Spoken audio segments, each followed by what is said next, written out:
Welcome back, 8th grade. So if you missed or you needed a refresher on what we talked about in class, today we entered complementary angles into the equation. So in the last set of videos, we talked about how we could use 180 degrees and any angles that added up to 180 degrees in order to solve for our missing angles. Today we're going to talk more about the complementary angles and how we could use those. And so this was our try it problem. We were trying to find the measure of angle FAB. And so that was this angle right here. And so when we analyze it, when we're looking at these types of problems, what we should always look for first are our angle relationships.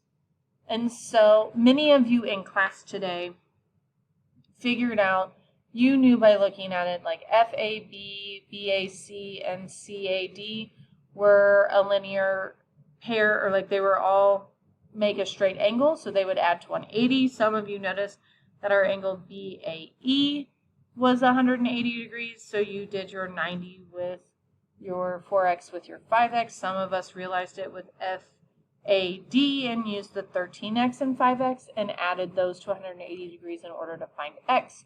There were a few of us that recognized we had complementary angles, and that CAD and DAE were complementary, and then they just list the next one, that FAB is complementary with CAD. We're going to talk about the reasons why they're complementary on when we turn the page. And then we also know that there are two pairs of vertical angles. We have our vertical angles, which is the FAB with the EAD, but then we also have the vertical angle FAE, and if I use that one, I have to make sure I use the entire vertical angle BAD.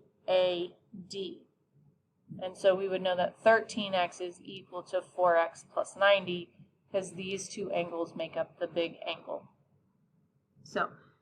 But that's the first thing we should always look for. What are some angle relationships that I can use to help me solve my problem? Once we have those relationships, if I know I have complementary angles, I know that they're going to add to 90 degrees. So then they took, if we knew CAD and DAE are complementary angles, then 4x plus 5x equals 90. So that's what they have right here. 4x plus 5x is 9x. Divide both sides by 9. X is going to equal 10. And then you can use vertical angle relationship to find the value of x in order to find the measure of angle FAB. So because FAB and DAE are vertical angles, they are equal to each other. DAE is 5x, which means FAB is 5x. To find FAB, we would plug in our x value and solve to find our value. So coming back to here, or coming to our questions. It says, look at the analyze and explain how you know that angle CAD and angle DAE are complementary angles. So if we go back and we look at that angle, the reason I know, let's see if I have colors I can use. Not a lot on me right now. The reason I know that this angle and this angle are complementary angles, I do know that BAE is a line. So that's 180 degrees. Therefore, BAC, CAD, DAE all have to add up to 180 degrees. Well, BAC is already 90 degrees. So if I take 180 minus 90, I am only left with 90 for the rest of this. So, what does that look like when we write it? We know, that angle BAE equals 180 degrees. Because of that, I know that angle, the measure of angle, BAC plus the measure of angle CAD plus the measure of angle DAE add to 180 degrees. I know that this angle here, BAC, is 90, so I have 90 plus the measure of angle CAD plus the measure of angle DAE equals 180 degrees. Because This one's 90. If I subtract 90 from both sides,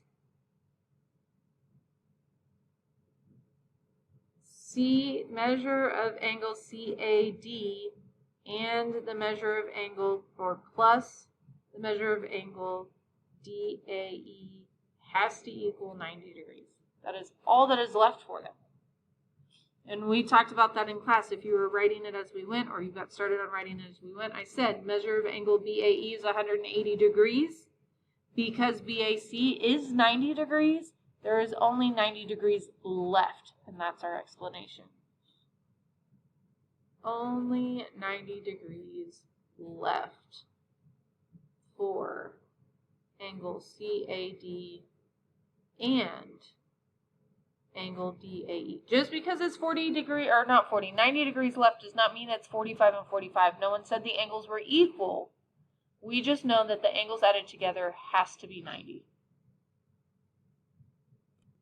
For being honest, I don't remember. I had to pause and had a conversation with someone. So I don't remember where I left off. But either way, on this one, because BAC was 90 degrees, there's only 90 degrees left for the last two angles. They are not each 45. No one said that they were equal. We just said that they had to add to 90. Now, then it asks, what about angle FAB and angle CAD? They're not adjacent, so how can I show that they're complementary? Well, if we go back to the picture, I know that these three angles will add to 180 degrees. So I can use the fact that angle FAD is a straight angle. So it's very similar to what we were saying before. It's just changing the angle from BAE to the fact that the measure of angle FAD is 180 degrees. And then the measure of angle FAB plus the measure of angle BAC plus the measure of angle CAD has to equal 180 degrees. BAC is 90 again, right? So if I subtract the 90 from both sides, I am left with the fact that the measure of angle FAB plus the measure of angle CAD is 90 degrees. So there is only 90 degrees left for these two, making them complementary angles. All right, now, what is the measure of FAB? Well, in our try it, on the model, it got us that x is 10. Well, if x is 10, and I know FAB equals DAE, and DAE is 5x, then I just need to plug that in, and I'm going to do 5 times 10, which equals 50 degrees. So FAB equals 50 degrees. Number 4. Suppose angle R and angle S are complementary angles, and angle R and angle T are also complementary angles. What do we know about angle S and angle T? We know that the measure of angle S and the measure of angle T are equal because, I forgot the U in there, because measure of angle R plus the measure of angle S equals 90, and the measure of angle R plus the measure of angle T equals 90. Angle R is the same in both. Therefore, measure of angle S has to equal the measure of angle T. Because if I tell you R is 30, then S is 60. But that means R is 30 here. So T is also 60. So, because the measure of angle R is the same in both equations, therefore the measure of angle S has to equal the measure of angle T. All right, in several classes, I think there was only actually one class that we got through, number 5, Number 5, we are just going to treat as your way of being able to show me that you understand how all of this works and can take it to a higher level. So you need to describe it for me and not just take it from someone else. But if you can come and describe to me why the measure of KPL, or how we can use KPL to find the measure of angle JPK and the measure of angle MPN and the measure of angle NPJ, then I will take that into account on how well we understand what is going on. So I'm going to stop this video at this. The next video is going to have all of our examples on how to do problems using complementary and adjacent angles. So I will see you in the next video. Later, 8th grade.